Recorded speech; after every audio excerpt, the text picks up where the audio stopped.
I think we're just going to do what we normally do and just start the show.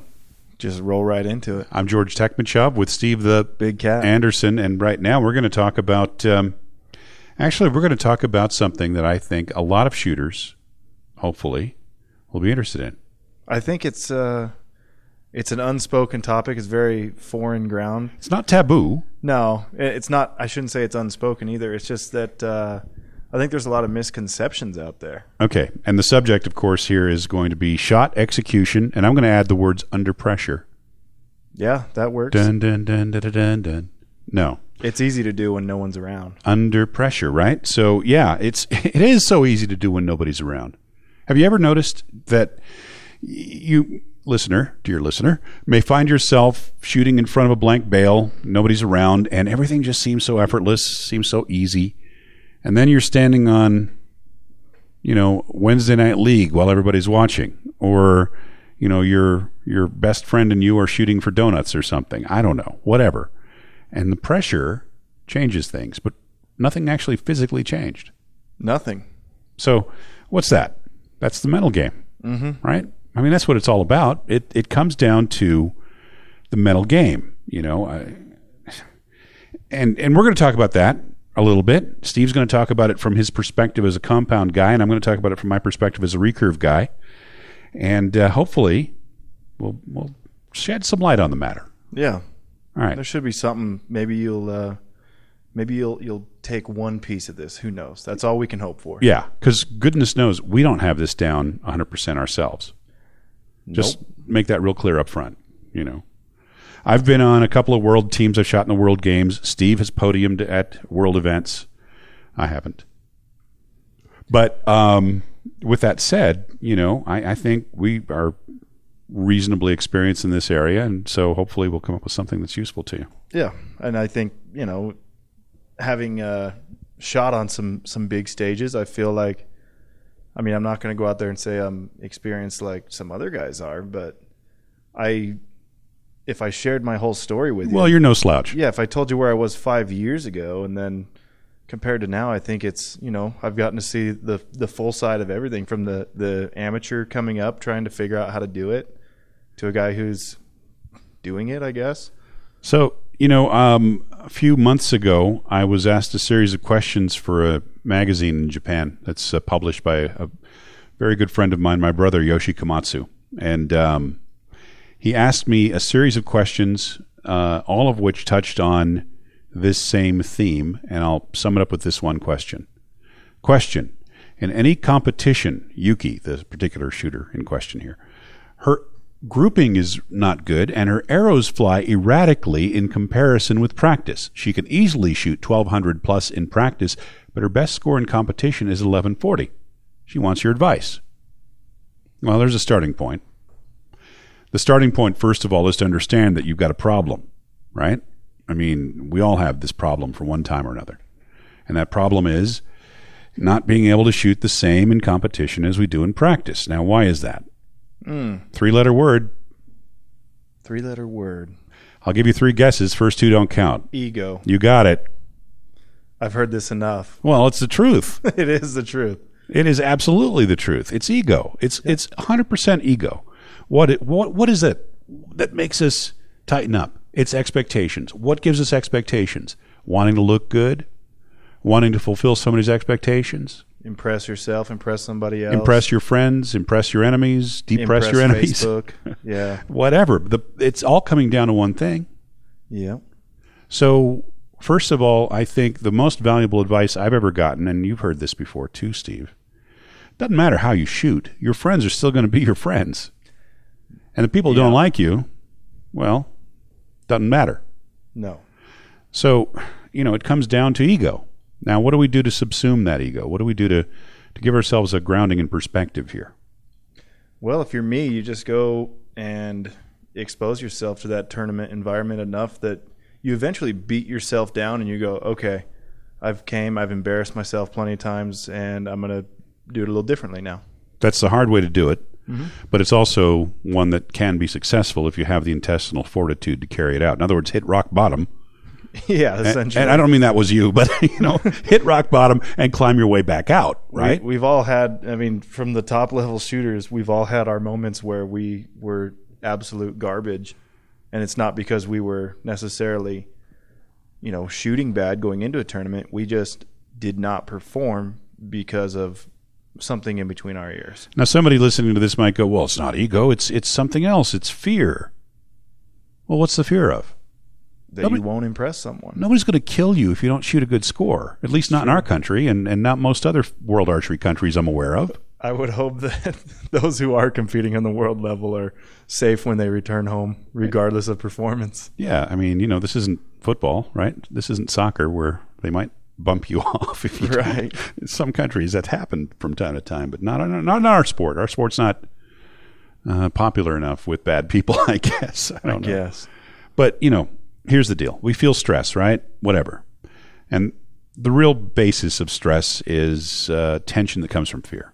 Fear of bad performance, expectations that we want to shoot a certain score. I can't tell you how many people I know shot a 12.99.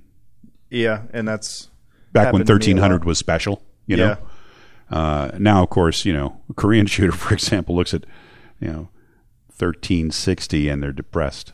So, right. Well, the other 20 people ahead of them. But, we've got expectations, or family members might create expectations, coaches might create expectations, but mostly it's ourselves. It's people, all of this makes us try to shoot better, of course, right? There's nothing like getting out to a tournament after you've shot thousands and thousands and thousands of arrows and doing it different when you get on the line. Yep, you get there, something changes within you, and you start executing shots completely different than you did at home. Yep. Pretty soon, if you really dive off into the wrong road, you're changing stabilizer weights. You're looking for something immediate fix. It's not there. It's not the bow. It's not draw length. It's you. Absolutely, and you can prove it, right? Mm-hmm. Look at some of the folks that we know. People are friends who get out there. They practice every day. When they're shooting in practice and nobody's watching, and they're in their rhythm. They're gorgeous. It's like you and I have a friend. You probably know who I mean. And this guy has great form, and he freaking shoots awesome groups. And he goes to tournaments and he gets disappointed. Now, there's a reason for that. It's not because he isn't talented. No. It's because he's got big expectations and he's letting those interfere with his ability. At some point, you got to let it go. Yeah, that's it. That's the bottom line. All this trying to shoot better stuff is what really screws us up. We slow down, we tighten up, we shoot carefully, our score drops, we get more stress. This causes us to be more careful. It's a vicious feedback loop, and it's not fun. No, there's a lot that goes into that too. We were discussing this the other day with another employee here, where he mentioned, wouldn't it be great to see the target clearer and closer? Oh yeah, no, said, no, yeah, we don't want to see more movement and more shake. It'd be nice just to see it all clear and close, but it's not always the best. When it comes to shot execution, there are a lot of things that can ruin shot execution based off of what your mind is perceiving that your eyes are seeing. Right. And just to give a little feedback, just a little more background on that particular comment, our friend, a guy who's developed some really cool accessory items here at Easton, by the way, he came up to us with, he's not a target shooter, let's make that clear, came up to us with the thought of, hey, what if we could adopt a pistol scope to the compound bow so that you could really, really see the target clearly, see all the holes and everything else?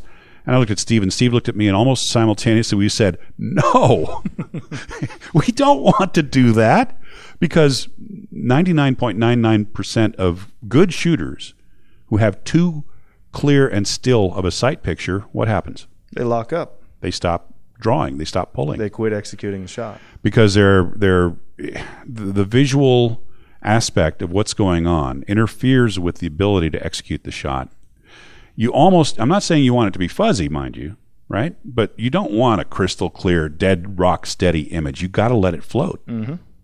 And this is true whether you're shooting a compound or a recurve. Yeah, over-aiming is the death of shot execution. Absolutely. We've said before that recurve is a sort of an execution sport and compound is an aiming sport, but that's not really true. They're both an execution sport. Yeah, it is. I mean, the compound aiming's a little more. Yeah, we talked about this a lot on the stabilizer episode we did.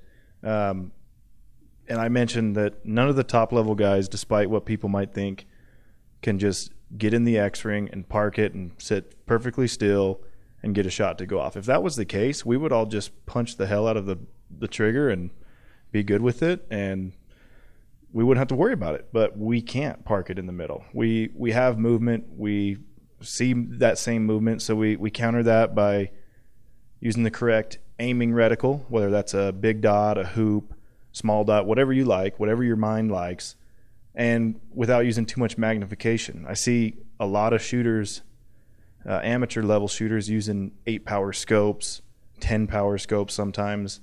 That's I think the wrong direction you want to go. Magnification is cool and great, and yeah, it lets you see things a little bigger, but it also lets you see a lot more of your movement. Which can interfere with the process of shooting the shot. Yeah, I mean, that's when you're shooting a release properly, whether it be a hinge or a thumb trigger, and you're getting that surprise shot, a lot of times the actual shot is finished by your mind seeing what it wants to see, the outcome through your eyes. Yeah, I mean, shooting a hinge release after the click, you're talking 10,000ths of an inch, so the thickness of some paper, and to get a shot to actually execute, you aren't going to be able to perceive 10,000ths of an inch of rotation through your hands and fingers and arms and shoulders. There's way too much in the way. Your mind is finishing the job when it sees your dot or your aiming reticle in the spot it wants it to be. Now I'm going to pull you back a little bit here and ask you to explain something, because I think it's important. Not everybody that listens to us understands what you mean when you say the click. We're not talking about a recurve clicker here. So, right. And I'll point out that the advent of clickers in back tension releases is maybe 10 years old, max? Yeah, I don't know. So just in case somebody didn't understand what you meant, please elaborate just a skosh. Right. How do you use the click? So when I'm executing a shot, I come to full draw. I rotate my release until it clicks. I'm shooting a hinge release. It clicks, and at that point, I pretty much am just waiting. I'm still, I don't pull through the bow really hard. I think that's some guys do it, some guys don't. I think a relaxed build of tension is the best way. But that click in my release tells me, okay, you're right on the edge. It's about to fire. So you're 10,000ths of an inch away. And you hear the audible click, maybe you just feel it, one of the two. But from there, that's when I start really trying to aim and execute a shot. I get on the yellow and then roll to a click, but I'm not wasting time and energy aiming before the click. So if you're unfamiliar with the click, hopefully that makes sense now. Yeah, it clarifies it very well. Yeah, I'm kind of explaining some of the methods you can use with one. Anyhow, a lot of guys I'll see, they'll sit on target for 5, 6, 7 seconds, then click. Now they're aiming. I mean, they should be done by then. All that time before the click was wasted. Complete waste. So, I mean, when I'm trying to execute good shots, and I was watching myself at World Cup Roslaw in the bronze match, and I was shooting really fast. You can see it, by the way, on archery.tv. It's on YouTube. Yeah, and I'm rolling into the click, and then I'm about 1 to 3 seconds away, and I'm cutting them loose. And that's a little faster than I'd normally shoot. I guess that's an environment of being on the 20-second clock. I'm trying to work quickly. I don't rush the shot, but I'm not lollygagging either because I can't let down. I've got to make it happen. I've got to have a little more aggressiveness. That means you got to start the shot with commitment, right from when you start the draw. Yeah, as soon as you're loading into that, I mean, you're loading in to send one downrange into the 10 ring. There's no turning back, no matter what the wind does. You've got 20 seconds. So I'm trying to get them off in about 8 seconds. If my coach calls 10 seconds, that's longer than I normally shoot. That's longer than my normal shot execution. So something's off there. But the fact of the matter is, in that video, you can see me shooting, and I'm pretty quick. You can watch me roll the click, and then as soon as I stop moving my fingers, that's when the implemented finger movement, so that the actual, I'm forcing the release to roll, that's when that stops. As soon as I click, that goes away. It goes right into just waiting and executing and seeing what happens through my scope into my mind and subconsciously breaking the release. You're visualizing what you want to have happen, and while you're visualizing, it happens. Yeah. And I don't know if I explained that too well. I'm sure, I could probably clarify some of that to someone. No, but, the fundamentals are there, right? You are, let's break this down. You're about to shoot a shoot-off, let's say, or you're about to shoot a single shot that could make or break your run because it's straight scoring for compound. You need to make every arrow count. You can't afford to miss. You can't afford not to hit the 10, which is the focus of the compound guy. Right. Or woman. And you have yourself a situation where you're under pressure. You have thousands of spectators watching you. You are very aware and focused on what's going on. Your fingers close around the release, and you start the draw. Walk us through the rest of the shot. So you start the draw, get to full draw, climb into the peep. What I mean by that is just get to your anchor point.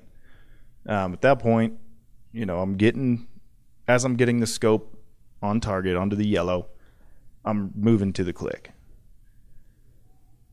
Click, release goes into the click, I should say. I should not, say it goes and fires. It's all good. But yeah. I'm in the click. And from there, ideally, I'm trying to keep it in the 10. I'm trying to just work a nice, slow, soft aim, not over aim. I'm going to see more movement because I'm in a medal match. You're a little excited.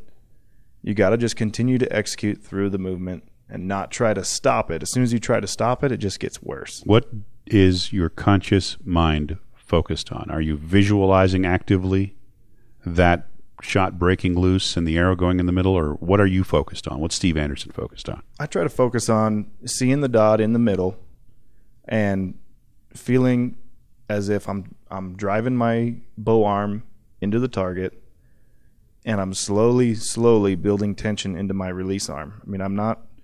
If you try to really pull the wheels off, a lot of guys will jerk on their release hand. So smooth motion. Yeah, it's just a smooth motion, slow expansion, building of tension. One way it was put to me that occasionally I'll revert back to is your target is a pallet full of bricks, and you've got a rope attached to it.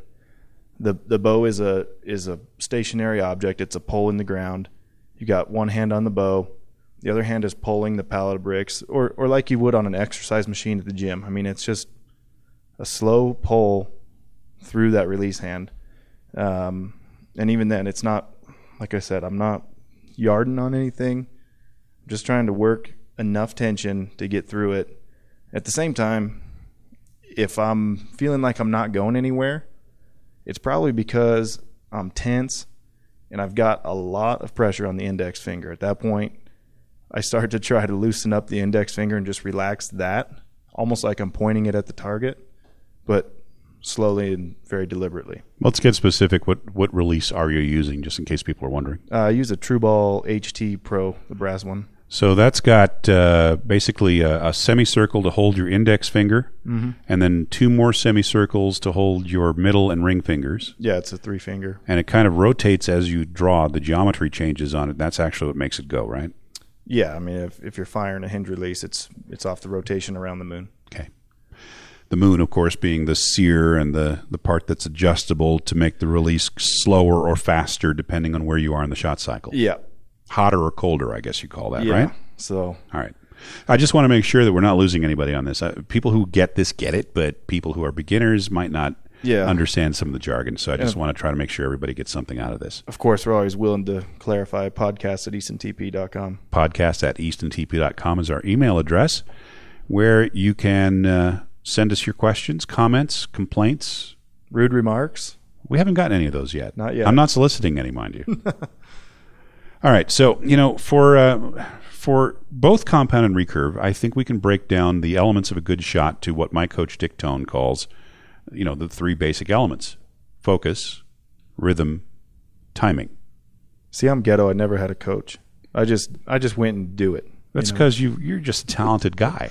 I had some good mentors along the way, but well, they're coaches too. It's just depending on how you define them, right? Yeah, it was more or less just, do it that way. No, don't do it that way. I never had like bullet points or any sort of true process coaching, I guess you could say. Yeah. So it's interesting to hear Dick's stuff right now. I'm trying to, heed some advice here myself. Well, our last podcast was with Dick Tone, and we did talk a little bit about some of the shot stuff. We talked about his philosophy about shooting, but we'll incorporate some of that discussion in here because I think it works for both compound and recurve, and I think it could be really useful for some folks out there.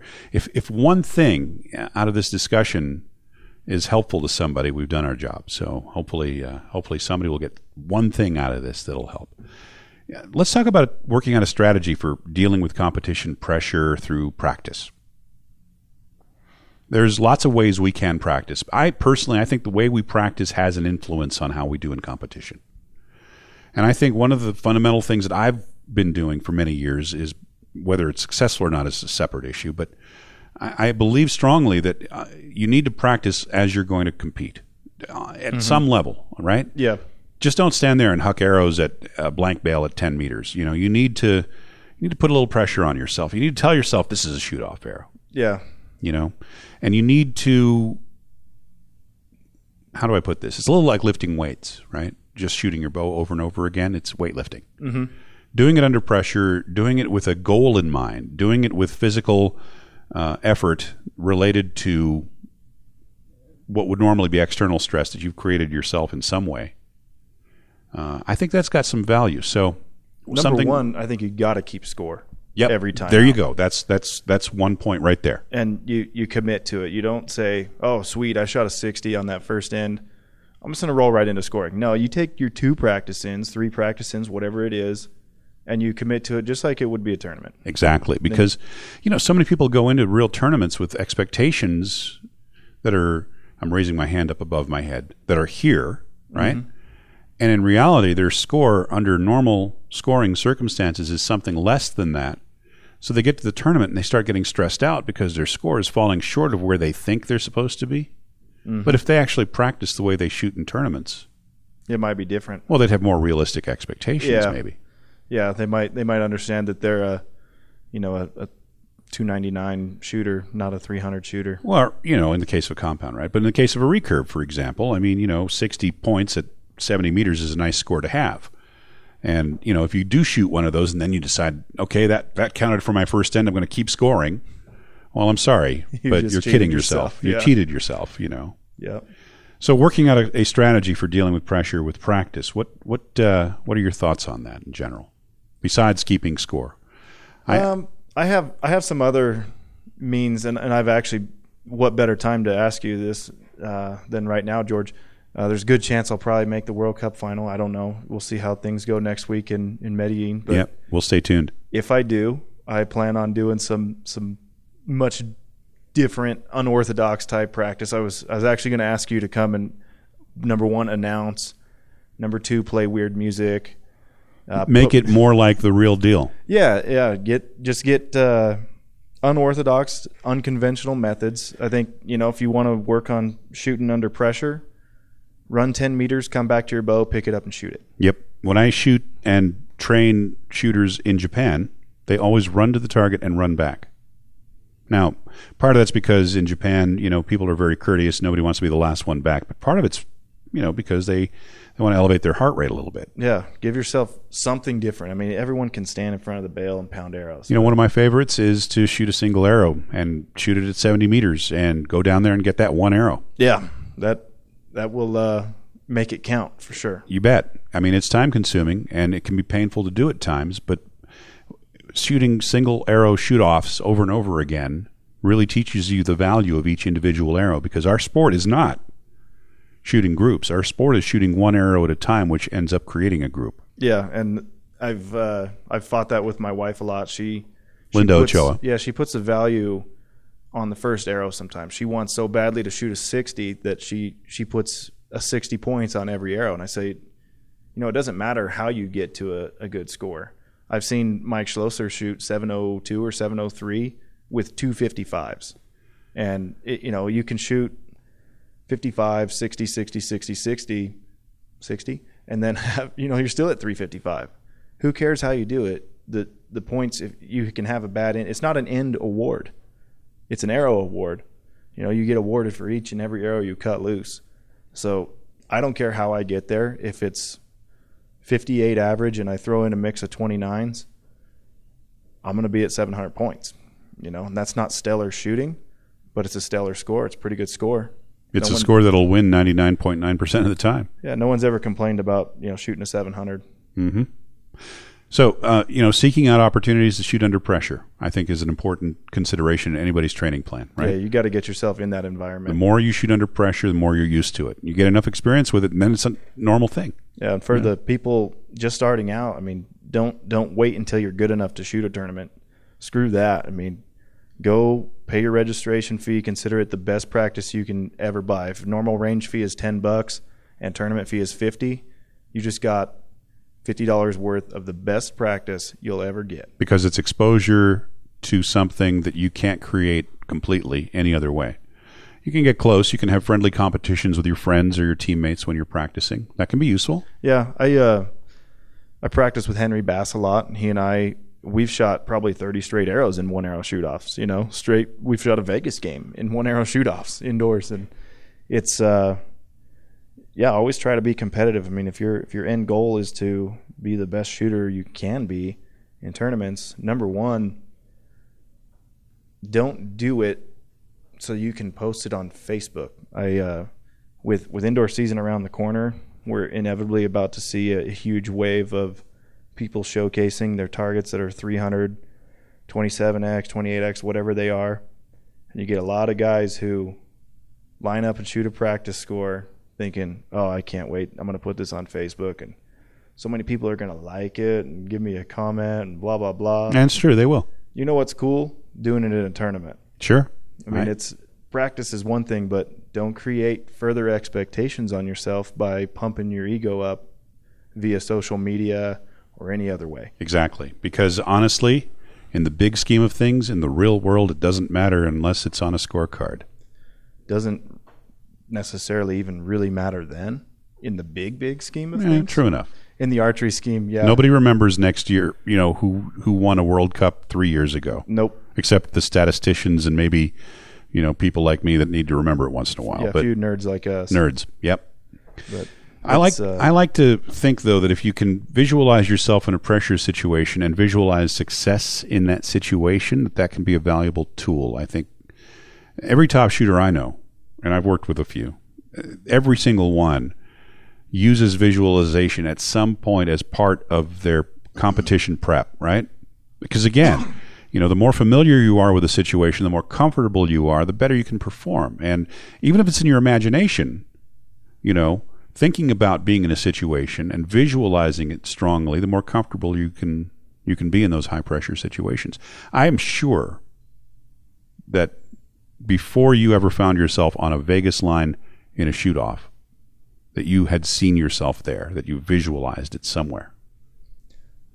Well, I haven't necessarily been in the Vegas shoot-off yet, but yeah, it's I do agree with you. Visualization is critical. Especially it comes down to something just so simple as in your mind seeing where your sight picture is going to be and just being okay with that, and then committing to the shot, seeing the same thing, executing the shot. There's a lot of different visualization techniques you can use, and I try to break it down to the smallest one. Not necessarily, some people will visualize themselves standing on an Olympic podium or something like that. No, the podium is the outcome of shooting good shots. Yeah, it's not the right. That's the wrong thing to visualize. You don't want to be looking ahead. It should be the simplest thing, and when you're under pressure, that should be the first thing you focus on is that simple cue that mentally sets you down the right path. Getting ahead of yourself can be a big impediment, like you talked about with Linda. Thinking about the 60 when you are really shooting one shot at a time. I think the biggest impediment to achieving a good score is to focus too much on the score. Right. Instead, again, focus on executing a good shot. We don't shoot a score; we shoot a single arrow at a time, and eventually we get a score out of that, right? But the way we get there is one arrow at a time. And the other thing is to focus on the arrow you're shooting right now, not the last one. I think it's a skill to be able to let the last one go. Yeah, it's already there. Right. And the next one's got its turn coming. And so focus on that one arrow because you can't take it back, right? No matter how hard you look or how much you think about it, it's not moving. It's in the target. Right. So the only arrow that matters is the one that's in your bow, the one that you're shooting at that moment. And by focusing on each step in your shot sequence, you can kind of insulate yourself from competition pressure a little bit. Al Henderson used to be a big advocate of making sure you stay on the line and focus on shooting the one arrow that you're and not think about what's happening at the target. Focus on what's happening on the line. That is where you're standing. Mm-hmm. By keeping it back here on the line and not putting our mental effort on the target, it makes it much easier to just execute the shot. The rest of it just follows.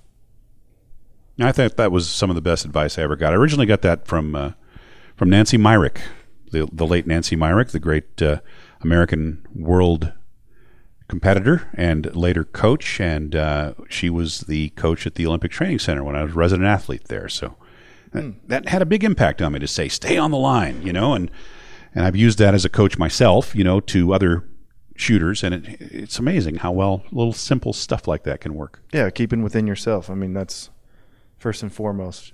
But it's a strong possibility that if somebody is over aiming or over focusing on aiming, it's because their focus is out there instead of back here on the target line where they're standing. And so, I think it's particularly important to make sure your focus stays where you're at, you know. And I think, to turn it back to a little bit more technical talk, I think that the nature of your aperture, the nature of your dot, can affect that to some degree. Do you agree? I 100% agree. I mean, like I've said this, 100 times already in this podcast, what your mind perceives through what your eyes see is what really triggers your shot execution. And you get a lot of different guys doing a lot of different things with aiming reticles, scope setups. There's a lot to it. So find the one you like that allows you to aim fine enough that you're still being precise, but also allows you to relax enough that you're still able to execute a clean shot without fighting it. Now, a lot of what we've talked about relates to both compound and recurve, but I'm going to drag it toward the recurve side just a little bit more here for the moment and talk about two other ways to change the focus for the recurve shooter. In other words, to get the focus back on execution and off of the target to some degree. The first method is used by some good shooters, and that's simply to get rid of the pin. Just use an open ring. Yep. Okay? And the reason for that is that your eye will naturally center a round object in a round aperture. Mm-hmm. And I think that's a very effective technique. Yeah. It's quick, positive results because it immediately changes your focus. Yeah, and some guys are peekers. When they see a pin, they try to look around it. Yeah, they move it so they can see back into the middle. And so you can be more relaxed. But the problem with that technique is that if you're shooting in the wind, trying to aim off in the wind can be a little more of a challenge. Now, some shooters are overly focused on the target, and they bounce their focus back from the pin to the target, and then they slow down that way as well. So in that particular case, I go to what I call pistol mode. You know what pistol mode is? I do not. Well, when you're shooting a pistol, whether it's combat pistol or target pistol, your focus is actually on the front sight. Hard focus on the front sight and fuzzy focus on the target, because your eye is not capable of focusing on two distant objects, two different distance objects at the same time. Right. So we focus on the front sight with a pistol, and I recommend the same thing for somebody who's got a floating problem back and forth. Focus on the pin, hard focus on the pin. Let the target go fuzzy, soft focus on the target. That lets you stay on the line and execute the shot the same way as you're shooting at a blank bail, if you can have the discipline to carry it out. And it also really reduces your apparent movement while you are aiming. So I do know that a lot of recurve shooters, some very good ones, feel that sometimes they're focused on the target, sometimes they're focused on the pin. If you stay on one or the other, it could be better for you. Yeah. So it's something to think about. It is. Something I haven't thought a whole lot about. It's also better for wind shooting, in my opinion, because you can take that hard focus on that pin, physically move it on your fuzzy image, execute the shot. Yeah, you have a little better idea of where you're actually aiming. But the biggest factor is it reduces the feeling of movement that you're getting. That is the negative movement of bouncing around the target. Yeah. And lets you focus on moving through the shot, which is the most important thing. It is. With a recurve, similar to with a compound, you can't stop moving. You really don't want to do that. Now, depending on which, quote, system you're using as a recurve shooter, you may get to a transition point where you feel like you've come to a stop and then you start again. But in reality, you want to have a motion feeling all the way through the shot. So one thing that I find can be useful is to feel as if your elbow's on a string and someone's pulling on it, or you're going to smack somebody behind you with your elbow. Either way, if you can focus on the motion of your elbow, that does two things for you. One, it's a positive thing because it's moving, right? And the second thing is you're occupying your conscious mind by thinking about it. Instead of thinking about, oh my God, I'm about to shoot a 12.99 if I shoot a 9, any of that, Oh, by the way, been there, done that. And I can tell you that positive motion thing, thinking, focusing on, move that elbow. Right? You're simplifying your mental approach. Yeah, exactly. Because you know what? When we get up there at full draw, we're stupid. We got to simplify. Yeah. I mean, it's hugely advantageous to be able to not think. As much as possible. Yeah. So just to recap, shot execution under pressure. While the pressure is a function of the environment and your expectations, you can learn to deal with it by exposing yourself to more situations that contain it. You can learn to manage it by experiencing it, which goes to your best lesson, best $50 you spent. Pay your entry fee. Pay your entry fee. Go stand up there, take your beating. Yep. I don't know if I 100% agree, but I definitely agree that if you wait to enter a tournament until you are, quote, ready, you'll never enter a tournament. Yeah, I mean, I look at it this way. Has my life ever become worse because I shot a tournament? No. I wanted to go. I committed to going. I committed to paying the money to travel, paying the money to enter. Only good things have come from it. Only good, positive results. The negative, bad results, they didn't detract from what I had done before that in life. Yeah, it wasn't an ideal outcome, but this is a sport where you fail a lot. Oh, yeah. You can't be perfect, number one. It's just, especially outdoors, I mean, indoors. Unless you're Mike Schlosser. Yeah, I mean, you can, there's always exceptions, I suppose, but. Sorry. But, there's only one way you can go, and that's down. So you just kind of have to embrace what archery is going to put in front of you and realize that the failure is going to be there. It's not failure, but what you might perceive as, negative results or whatever it is. I mean, I think the majority of people really struggle with shooting under pressure in indoor situations. Outdoor is not such a... Oh, I agree with that, by the way. Outdoors seem... Well, you know why? You got... As we look out the window right now, we're looking at 30-mile-an-hour winds. At that point, you just go, well, heck, I'm just going to shoot the best I can. The wind's blowing. What can I do? Yeah, you don't have to be perfect. But indoors, ooh. Yeah, outdoor, you get on a World Cup stage, World Championship stage. Yeah, there's a lot of pressure there. But it's indoors where even with no one around, okay, I'm shooting a compound. I'm shooting at Vegas.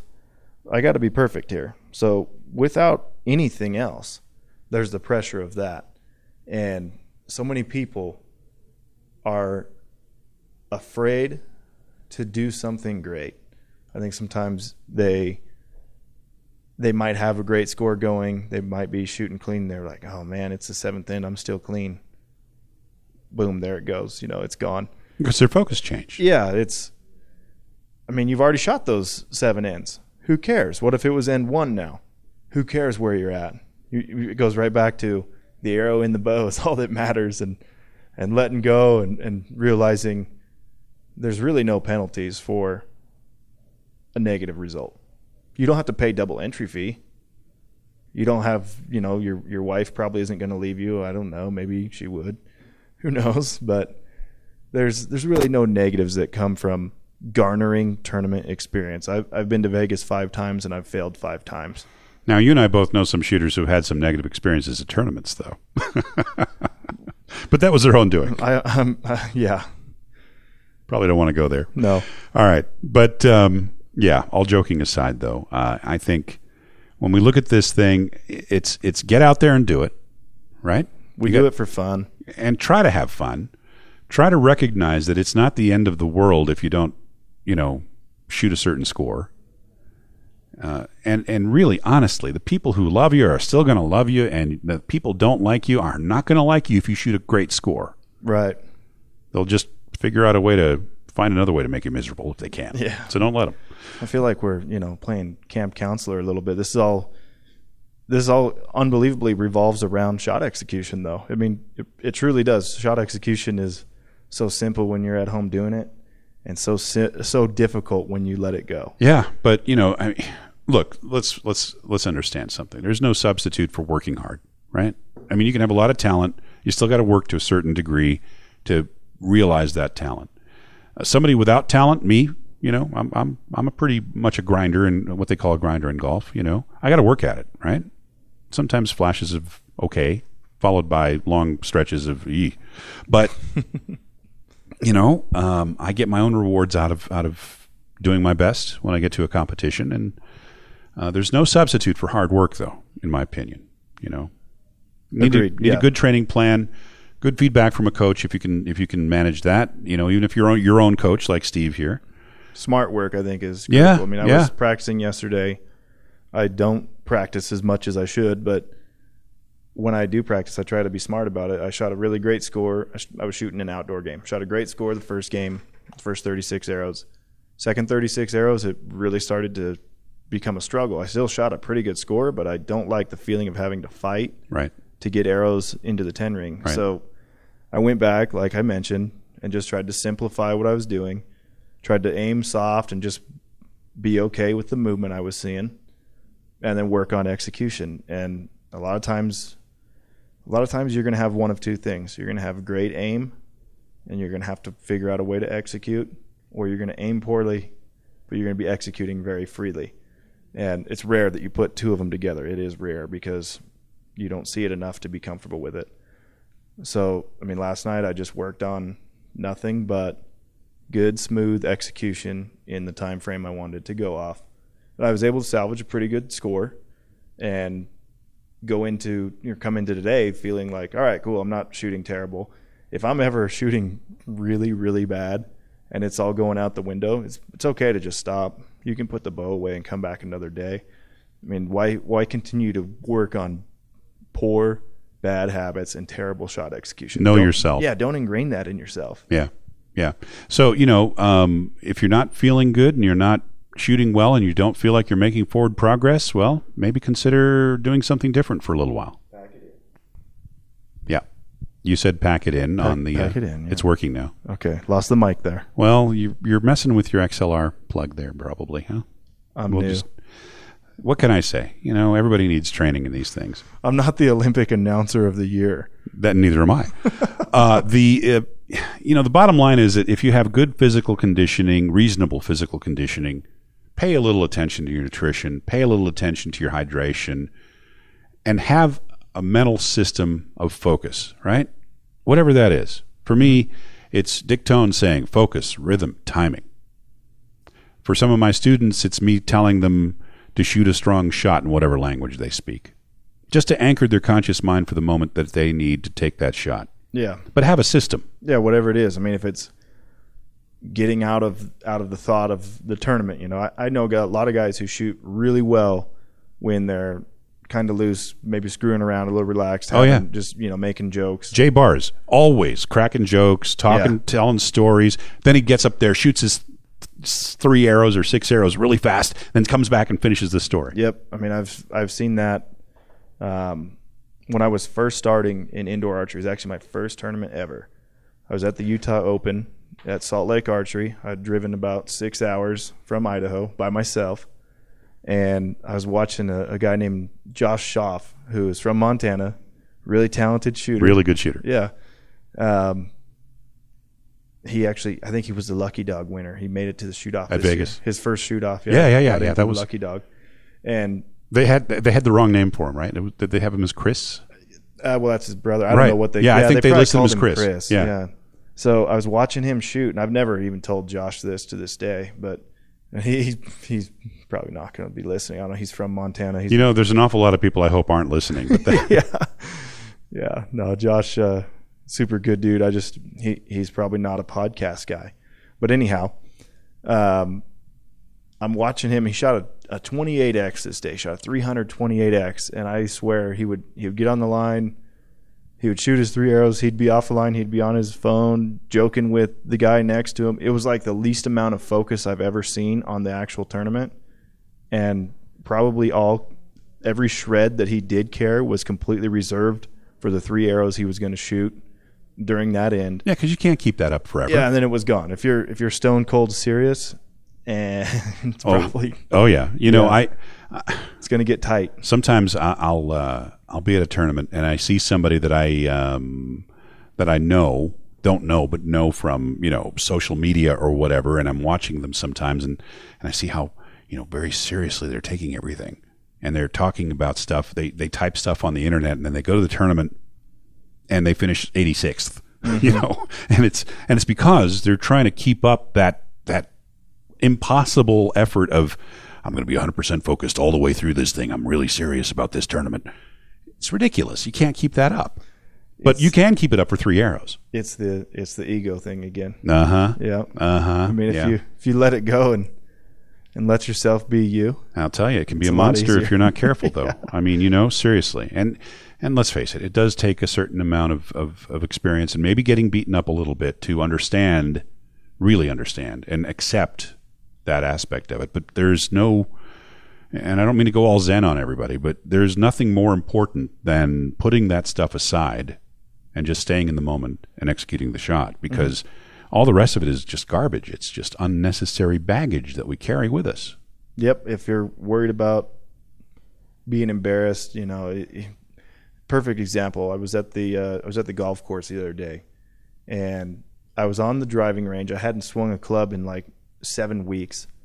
I could not hit anything on the driving range, and there's a couple good golfers on each side of me, and they're looking great. And a part of me was thinking, wow, this is embarrassing. But then I thought, you know what? I've been at Vegas and shot 292, on the championship line. I've done a lot of embarrassing things in my days. If I'm at a golf course here in Utah with 5 other guys, how bad is it really? I mean, at some point you got to let all that go. There's really nothing to lose. You can't be worried about someone else watching you fail, because I doubt those guys even remember me now. They don't care. They got so why should you? To do. Yeah. I've stood next to people who have missed the target or whatever. I don't remember them. I don't care. It's not that I don't care. I don't want to sound, insensitive. No. But it's not. It's different, though. It's not like you judge them differently because exactly. of that. Yeah. I mean, it didn't affect how I thought of them as a person. Right. I mean, I got to tell you, some of the people that I love to have as representatives of our brand, just staff shooters, are not the perfect shooters, right? They're nice people, right? Because that's ultimately more important than being a great shooter. They're representatives of the brand. The best people in our sport are good people. Yep. And good shooters, but more of the good people part. So I don't know. We've been rambling a bit for a bit of time here. We probably lost focus. Well, it's hard to keep the focus up all the way through the shot. Look at that, yeah. No.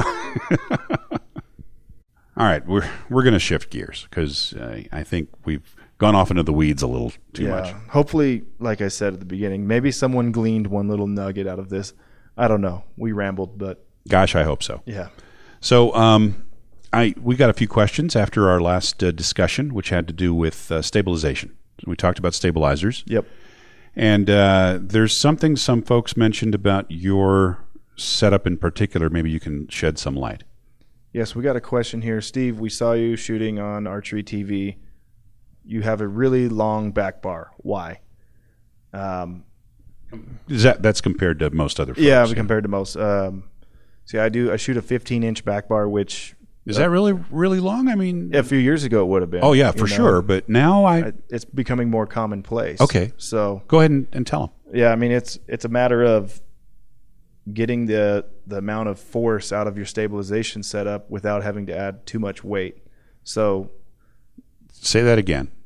It's about creating force out of your stabilization. I don't know if that's the right word. Bias, maybe? Yeah. Do you mean bias? Like it's your full draw leverage. and it's... Okay, leverage. You're creating leverage without having to add too much weight. So right.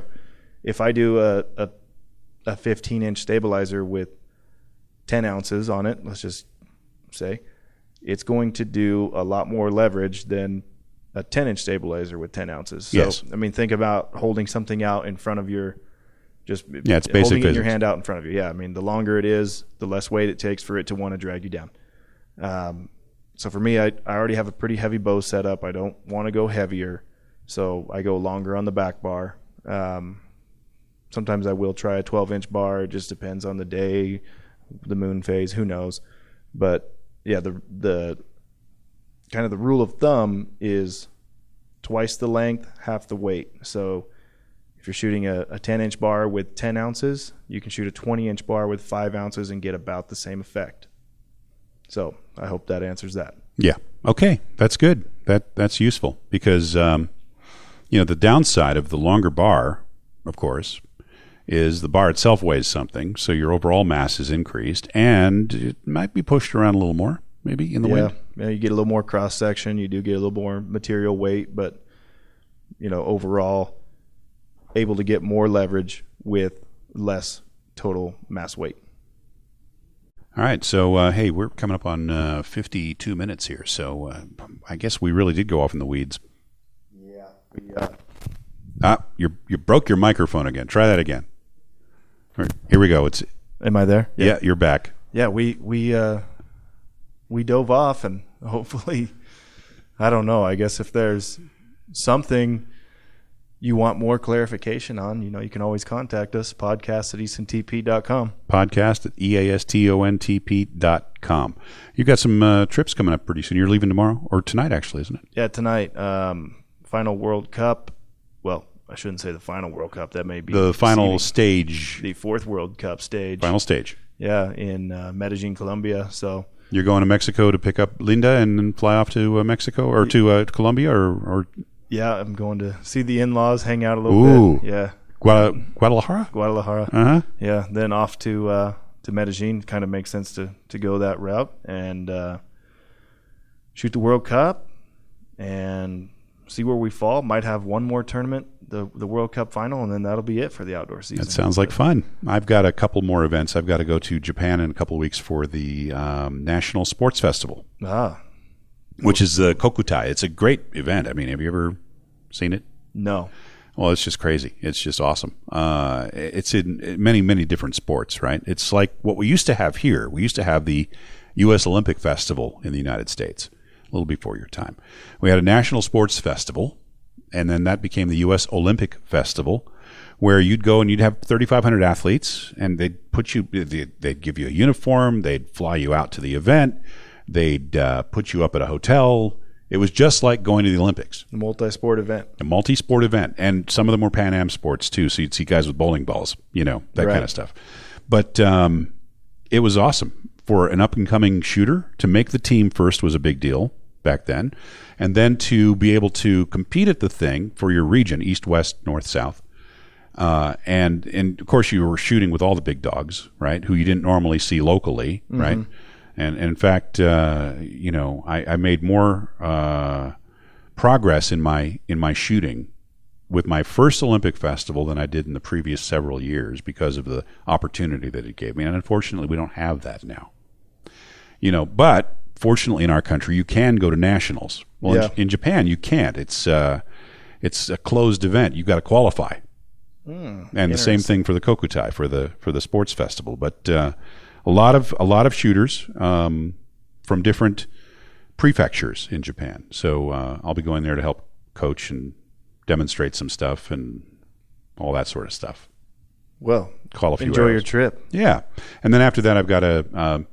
This is sort of the close of my shooting career, I think. I've been asked to officiate at the Asian Championship, so I'll be doing that too. Oh wow! So yeah, you are moving on from participant to official. It's very scary, but no, I'm still shooting because I never ever want to be a judge. Judges are great; we need them. I just don't want to be one. I don't have that mindset. Neither do I. Yeah, when I'm done shooting, I'll just be done. Yeah. I'll just be done. Anyway, all right. Well, there was talk about going off in the weeds. Another Easton podcast in the can. I'm George Tekmitchov for Steve the Big Cat Anderson. We'll see you guys next time. Thanks for joining us.